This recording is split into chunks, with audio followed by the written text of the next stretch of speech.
আসসালামু আলাইকুম এভরিওয়ান, কেমন আছেন সবাই? আমি আলহামদুলিল্লাহ অনেক ভালো আছি।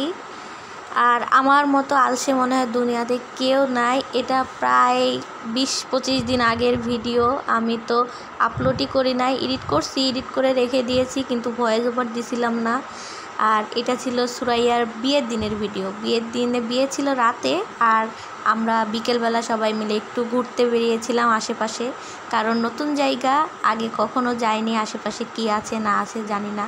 তবে রাস্তাটা আমার অনেক অনেক অনেক সুন্দর লেগেছে।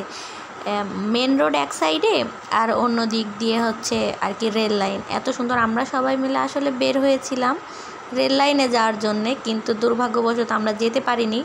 আমাদের সাথে কয়েকটা পাকনা ছিল আর কি, 2টা পিচ্চি। ওরা হচ্ছে আমাদের আর কি নিয়ে যাচ্ছিল, কোথায় নিয়ে যাচ্ছে ঠিক নাই, শুধু বলছে আর একটু যেতে আসি। আর যেতে যেতে রাস্তার দুই পাশের এত সুন্দর দৃশ্য দেখে আমার এত ভালো লাগছে। আর এখানে এইসব দেখে তো আমার ছোটোবেলার কথা মনে পড়ে যাচ্ছিল। আমাদের দিকেও আর কি ছোটোবেলাতে এরকম দেখতাম যে এই সময় ধান কাটে আর সবাই উঠান অনেক সুন্দর করে আর কি নুড়ি দেয়, আমাদের দিকে নুড়ি দেয় বলে। আর ধান মাড়াই করার পরে সব পোয়ালগুলো বা খড়গুলো সব এরকম পালা দিয়ে রাখে, আর এগুলো দেখে আমার অনেক ভালো লাগছিল। আর এখানে একটা জিনিস দেখলাম, যত দূর চোখ যায় শুধু ধান ক্ষেত আর ধান ক্ষেত। আর এই তো তারপরে আমরা এখানে চলে আসি। এখানকার চা নাকি অনেক আর কি ফেমাস আর কি, এই জন্য আমরা সবাই মিলে আসলাম। আর আসার পরে এই সুন্দর দৃশ্যটা দেখে আমি তো ক্যামেরাবন্দি না করে থাকতেই পারিনি, কারণ কখনো আমি এরকম কিছু আর কি দেখিনি।